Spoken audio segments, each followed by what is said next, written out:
Señores, nos acompaña en estos momentos el diputado Gadis Corporán. Él es el presidente de la Comisión Permanente de Energía y Minas de la Cámara de Diputados, pero también es el titular de esa secretaría en el Partido de la Liberación Dominicana, que también es de Energía y Minas, la secretaría. Así es. Así es que vamos a conversar con él sobre lo que está ocurriendo en estos momentos en el sector eléctrico, en la industria eléctrica, lo que tiene que ver con la ampliación del subsidio y de la operatividad de estas empresas. Ustedes recientemente hicieron un pronunciamiento. Correcto. Adelante. Sí, muy buenos días. Gracias, Julio, por la oportunidad. Gracias a todo el equipo, el elenco. Saludos a Oli Matos, ¿verdad? Sí. También a José La Luz y al resto del equipo. Saludos. Lo cierto es que, buenos días. Lo cierto es que hace unos días hicimos un pronunciamiento ya como Secretaría de Energía y Minas del PLD y se hizo obedeciendo a un pronunciamiento que hizo el Ministerio de Energía y Minas, donde en primera plana se afirmaba un ahorro de 62 mil millones de pesos por eficientización del subsidio eléctrico, y eso no es cierto. No es cierto, y de hecho lo explicamos con datos relevantes al respecto, y de hecho yo con toda propiedad indico que el subsidio energético para el año pasado fue de 33 mil millones de pesos. Sin embargo, en el presupuesto que me tocó a mí aprobar, de hecho, ya como legislador, consignamos 59 mil millones de pesos para el subsidio eléctrico. Entonces, estamos hablando que hay una diferencia de casi 26 mil millones de pesos más destinados para este año solamente por el subsidio eléctrico, y no es como el ministerio así lo afirma, porque de hecho lo que vimos al estudiar los datos que ellos arrojan es que se estaba asumiendo las deudas contraídas en el sector de años anteriores y se estaban asumiendo como flujo a los fines de que fueran parte del subsidio, y no es así. De hecho, también se acusó a las anteriores autoridades de aplicar eufemismos contables para ocultar el subsidio energético, y no es cierto. Es tan poco cierto que el 30 de diciembre del año pasado, el actual ministro de Hacienda, Jochi Vicente, autorizó a la asunción de deuda de 229 mil millones de pesos.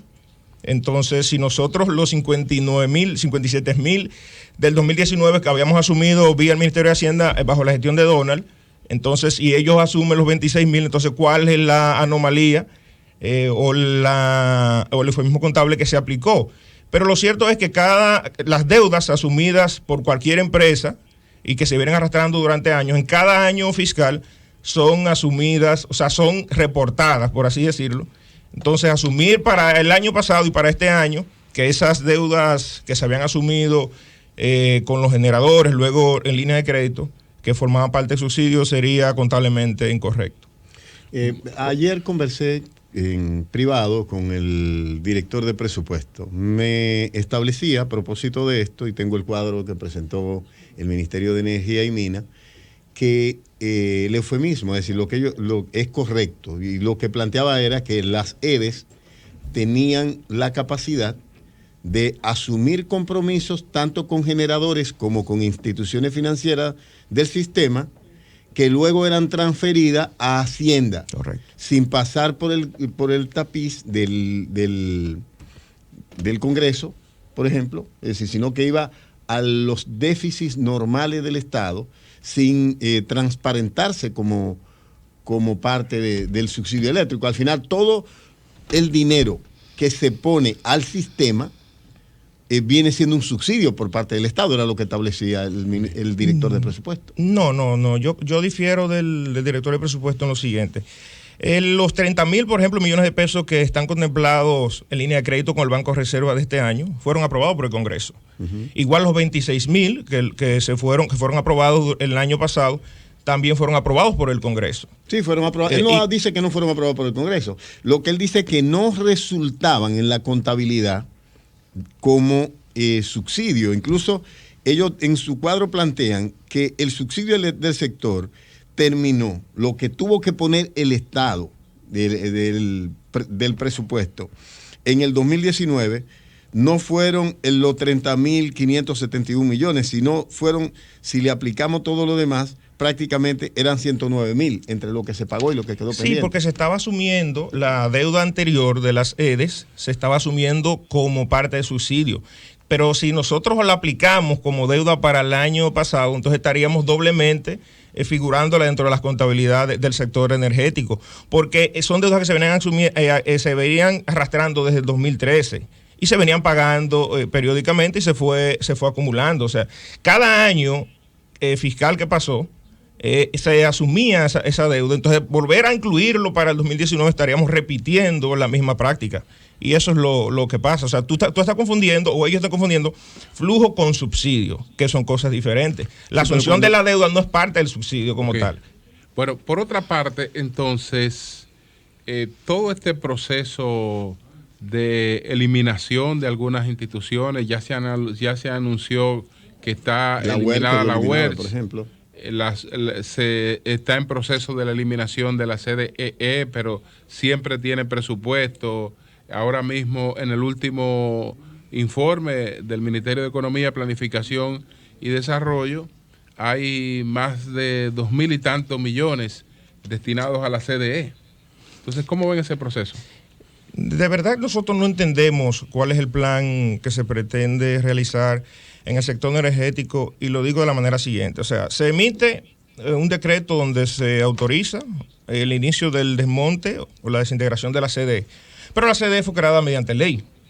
Entonces, mediante un decreto tú no puedes intentar desmembrarla como se ha hecho. Y entendemos nosotros que primero debió ir al Congreso, nosotros como legisladores conocer el plan del gobierno, desmontarla y aprobarla o no. Ahora, en el caso de la UER, están en todo su derecho porque fue creada vía decreto. Pero lo cierto es que aunque se habla de desmonte, se habla de liquidar empleados, el aumento de la nómina pública, por ejemplo, en las EDES, en los periodos enero-mayo 2019, comparativamente con este año, aumentó en 328 millones de pesos. Entonces, estamos viendo que se vende una eficientización del sector energético, y si tú aumentas la nómina en ese monto, ¿cómo tú estás eficientizando los gastos del sector eléctrico? Pero no solo eso. ¿Una en particular o en sentido las tres. Las tres Sí, las tres. Por ejemplo, aquí nos dijo el director de EDENORTE, y incluso presentó un cuadro, no habló de supresión de nominilla existente y nos habló de una reducción de la plantilla del personal, que no, dice él, que no era necesario porque no tenían formación técnica, simplemente eran asalariados de EDENORTE. Bueno, en EDENORTE, por ejemplo, yo tengo acá los datos, que la nómina a diciembre pasado aumentó un 10.9%. Entonces, bueno, en diciembre lo que pasa es que una cosa es lo que se dice y otra cosa es lo que se hace. A diciembre del 2020, la nómina nada más en EDENORTE había aumentado un 10%. Entonces, estamos viendo que aunque quizás en EDENORTE haya menor cantidad de empleados, pero lo cierto es que el gasto por nómina ha sido aumentado. Entonces, ¿a quién le creo? O sea, estamos viendo una situación que al final nos indica de que el sector energético, si tú no inviertes y reduces nómina, ¿cómo tú vas a reducir el subsidio energético? Y lo digo por lo siguiente: en 2019... la inversión en proyectos fue de 296 millones de dólares. En el 2020 fue de 176 millones de dólares, lo que los economistas le llaman el CAPEX. Y sin embargo, para este año apenas anda rondando un 33 millones de dólares. En el sector energético no hay forma de tú reducir pérdidas, que de hecho se aumentaron los niveles de pérdida, y voy a decir el dato en unos minutitos. Tú no puedes reducir pérdidas si tú no inviertes. Y Julio creo que tiene conocimiento del sector, que me consta que sí. Lo que ellos cuestionan es porque yo estoy de acuerdo contigo, es decir, para tú generar calidad tienes que hacer inversión, pero buena inversión. Es decir, si la inversión no va donde debe ir, de manera focalizada, puede terminar convirtiéndose en un gasto sin retorno, ¿no? Ellos están hablando de que decenas de transformadores y equipos recuperables que pudieron ser utilizados le han permitido ahorro de millones de dólares, que incluso estaban puestos ya para liquidar, pero que han visto que sí, que pueden ser extendidos su uso. ¿Y dónde están? Porque de hecho los apagones han vuelto, un asunto que el PLD había erradicado. Entonces, el PLD erradicó los apagones. Y de hecho, claro que ¿Y sí. dónde? Y de hecho, en los stocks de almacén de las EDES hay una carencia de materiales enorme. De hecho, hay una licitación que se está realizando ahora, pero por los trámites burocráticos de la misma ley 340-06, no se tiene una fecha específica para tener los materiales que inclusive sirven para solucionar las órdenes de servicio. Y por solo citarte el último dato que tenemos es que la cantidad de órdenes de servicio en el sistema había desbordado la capacidad de las brigadas técnicas para darle solución al cliente final, que es el que recibe el servicio energético. Lo que sí nosotros con esto queremos hacer un llamado al ministerio a que se enfoque en hacer las inversiones, a que eficientice la gestión, porque de hecho las pérdidas que durante la gestión del PLD y específicamente en el 2019 eran de un 27%, hoy andan rondando un 33.7% las pérdidas. Y tenemos la economía abierta, que no pueden alegar que ha sido por la pandemia, porque la economía está abierta y la empleomanía inclusive de las sedes está a toda capacidad operando en ellas. Por otra parte, ¿cómo va el pacto eléctrico? Bueno, el pacto eléctrico se rubricó el año pasado, me tocó a mí como presidente de la Comisión de Energía ser de los que lo firmó. Todavía no se ha dado inicio de manera rápida a lo del pacto, y eso está muy ligado, Julio, a justamente a las inversiones que hay que hacer en el sector. Nosotros, por ejemplo, aprobamos en el Congreso, de agosto hacia acá, hemos aprobado 200 y pico de millones, 239, si mi mente no me falla, millones de dólares para el sector energético, y ahí es Oli donde voy.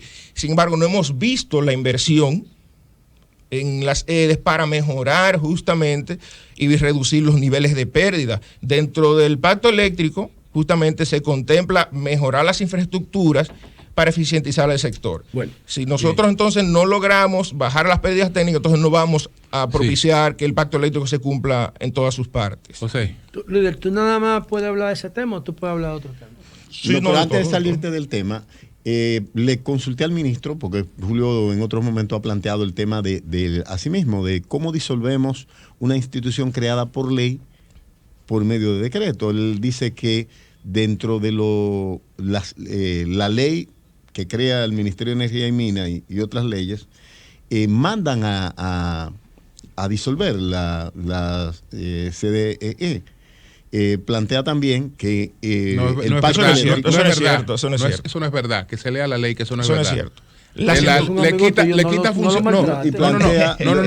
No, hay funciones específicas que se la quita, pero no la manda a disolver. Solamente una ley del Congreso puede disolver una institución. Sí, es decir, también hay esa no la manda a disolver. Es decir, hay una, no la manda a disolver. Una ley que va a ser enviada al Congreso, según lo bueno, que y nos eso es dijo otra cosa. cuando estuvo acá. Pero él dio algunas justificaciones en el marco de la normativa existente, porque de lo contrario, ¿por qué ustedes como parte de la oposición no introducen, por ejemplo, una demanda para que se respete esa parte de la ley, si establecen que hay una violación? Es que la ley 125-01 establece bien claro, que crea la CDE, establece bien claro que para ser eliminada, pues debe modificarse dicha ley. Y todavía con la creación de la ley que crea el Ministerio de Energía y Minas, tampoco manda a eliminar la CDE como tal. Y yo inclusive le hago una pregunta a través de ti, como él te utilizó como vía, al ministro, al ministro, para que nos diga nosotros como Congreso, ¿cómo pretenden eliminar la CDE si la CDE de hecho está conformada con varias empresas? Y la cito, tenemos a la empresa de transmisión eléctrica. ¿Qué va a pasar con ETED? ¿Qué va a pasar con EGEIT? ¿Qué va a pasar con las EDES? Y Punta Catalina, que de hecho estamos a la espera de que se nos entregue un plan, y nosotros como legisladores en los próximos días nos vamos a abocar a hacer una solicitud al ministerio dentro de nuestro rol de fiscalización para que se nos diga qué se pretende hacer con ese bien público que es del Estado, pero es del pueblo, y que le genera al país un ahorro o una ganancia de casi $500 millones al año. sea, nosotros necesitamos saber qué va a pasar con eso. Se va a convertir a gas. Hay una pregunta, bajar la contaminación. Una pregunta simple, no tienen que ver con eso de la energía. Líder, tú eres de la provincia de Independencia. ¿El político más trascendente de allá es Peguero Méndez? Sí, ¿O hay otro? de hecho fue presidente de la Cámara de Diputados. Sí, por eso lo digo. El único que lo ha logrado de todos los políticos contemporáneos de la ¿Qué de la ustedes provincia. piensan hacer los políticos del sur para que el sur tenga los mismos niveles o las mismas oportunidades de crecimiento y desarrollo que tenemos los que estamos más acá? ¿Y cuál es tu visión, porque tú eres fronterizo, cuál es tu visión de la política de Estado que nosotros tenemos que diseñar frente a Haití? Gracias por la pregunta, porque es un tema que me apasiona. De hecho, una de las razones por la que decidimos hacer política es motivados por la brecha de desigualdad que tenemos como provincia y como región. Ni siquiera un equipo de béisbol tienen ustedes. Así es. Porque así el es. Estado los Déjalo que discrimina. responda la pregunta. Así es. Adelante. Pero lo cierto es que el gobierno tiene una deuda social acumulada infinita con la zona fronteriza. Y a pesar de que desde el 2001 se contaba con la ley 2801, luego de pasar 20 años no teníamos ni siquiera inversiones privadas acogidas a la ley que pudieran propiciar el desarrollo y crear la empleomanía en la zona fronteriza. Nos tocó trabajar la actual ley 1221, que es la que sustituye a la 2801 y otorga un plazo de 30 años a las exenciones fiscales, porque buscan justamente motivar a que el empresariado pueda ir a la frontera. Pero así a grosso modo te puedo decir que los gobiernos han sido injustos, porque de hecho el artículo 10 de la Constitución establece el imperativo de que se hagan las inversiones en la zona fronteriza en materia cultural, histórica, pero en materia económica y de infraestructura, para nosotros justamente crear las condiciones que permitan reducir esa brecha de desigualdad, que nos colocan, por ejemplo, como región Enriquillo, según el estudio de fuerza de trabajo realizado por el Ministerio de Trabajo, Planificación y Desarrollo, conjuntamente con organismos internacionales, nos colocan como la región con mayor índice de pobreza. Tenemos un 47% de nuestra población en situación de pobreza, y mientras la media en el país rondaba un 23%, y entonces 9% de situación de extrema pobreza, cuando la media en el país es de un 3, un 4%. Nosotros, de hecho, hacemos un llamado al gobierno, lo hemos hecho desde el hemiciclo, para que se hagan las inversiones necesarias y que cumplamos con el artículo 10 de la Constitución. Me apena, inclusive, y ahí cito con toda propiedad, que nosotros aprobamos en el presupuesto de este año casi 440 millones de pesos para inversión en la provincia de Independencia. Yo ayer verificaba los portales de transparencia del gobierno que la inversión hasta la fecha en la provincia de Independencia, y ya se agotó el presupuesto general del Estado y ya aprobamos el reformulado, ha sido prácticamente cero. Menos de 10 millones de dólares. Bien, cero, así es. Increíble. Bien. ¿Y el tema Haití? El tema Haití, mira, nosotros solicitamos al gobierno que nos ayude a crear políticas públicas relacionadas con Haití. Explico lo siguiente: tan solo por el paso fronterizo de Jimaní, el 41% de las mercancías que son exportadas hacia el vecino país se realizan por ese paso fronterizo. Nosotros tenemos tierras cultivables, con agua inclusive para poder aprovecharlas, y sin embargo no tenemos un solo plan de financiamiento o préstamos blandos para nuestros productores que nos permitan a nosotros, mediante planificación con el Ministerio de Agricultura, por ejemplo, producir rubros que son consumidos en Haití. ¿Tú estás de acuerdo con el muro? ¿Tú estás de acuerdo con el muro? Gracias a Cádiz. Yo estoy de acuerdo con el muro sobre la base de que se creen un cordón de empresas que permita que el dominicano no emigre. Tú quieres un muro de empresas. Un muro de empresas, claro, que cree los empleos, que nosotros no tenemos, porque en la medida que nosotros emigramos hacia las grandes ciudades. ¿Usted no está de acuerdo con que se gestione? Gracias a Gadi Corporal. Sí, claro que sí. Con que se establezca diputado de la provincia de Independencia, presidente de la Comisión Permanente de Energía y Minas y titular de esa secretaría del PLD. Cambio y fuera. No.